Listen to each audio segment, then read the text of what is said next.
Good morning, everybody from Hagie Manufacturing. My name is Seth Harrison. I'm a product manager with Hagie. Also with me today is Newt Lingenfelter, also in product management. One of the things we wanted to talk to you about today was some of the basics to tire selection for a self-propelled sprayer.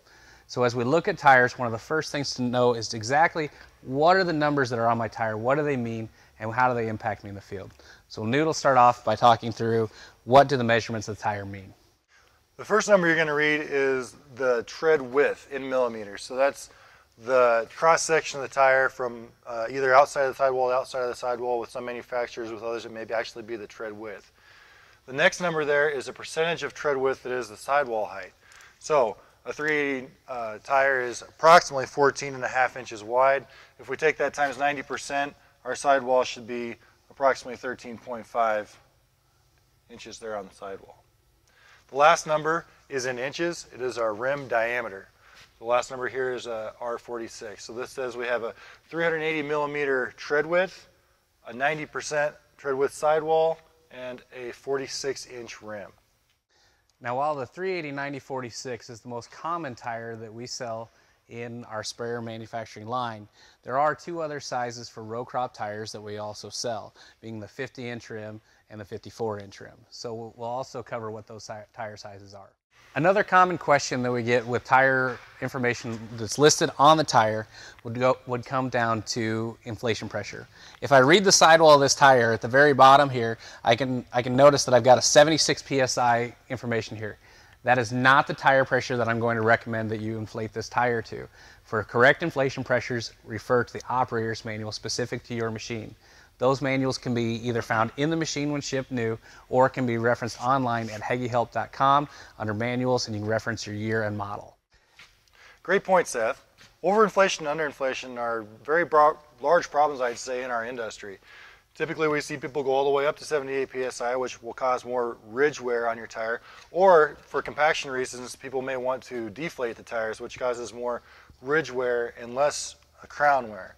Now, some people, that theory, we've proven that the theory of deflating the tire to reduce ground compaction is actually wrong, because what we see is more sidewall compaction and less crown compaction as we go into the ground.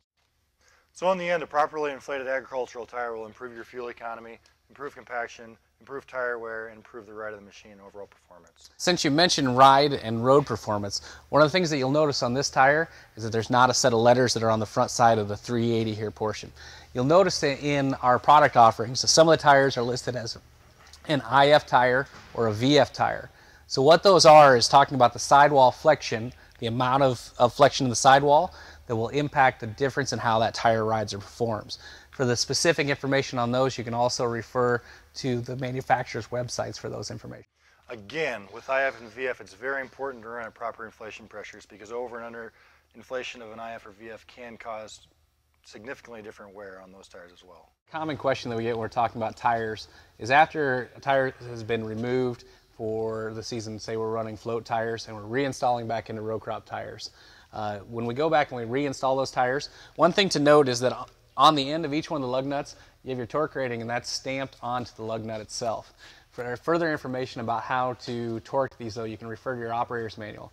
In there, we reference that these should be set to 600 pound-feet of torque. They should be done in 150 pound increments. So basically, those will be done in a star pattern across the wheel, and you'll need to do those 4 times to go ahead and torque that wheel correctly. Make sure that those are torqued correctly so we start the season right on the machine. Bam. Thanks for tuning in with us today. If you have questions or comments, make sure and fill out our information on Facebook, and also refer back to Hagie Help for any questions that you may have, and we'll look forward to talking to you in the future.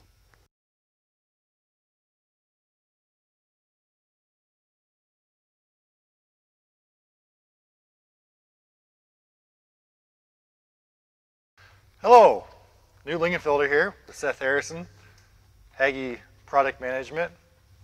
Not doing this very well. Times 2. Have you guys not seen the guy that Around. So properly inflated tires, whether it be, I'm screwing up here. Thanks for your attention and tuning in to Seth and I as we talk about tires and tire maintenance on spraying machines. Let me go back. Because every time somebody says I got all day, they keep screwing up. Yellow sidewalls. You can get whatever color tire you like so long as it's black. Like a 2.5, 3 minute Okay? Or is that going That was fluent. Thanks for taking your time to watch Seth and I talk about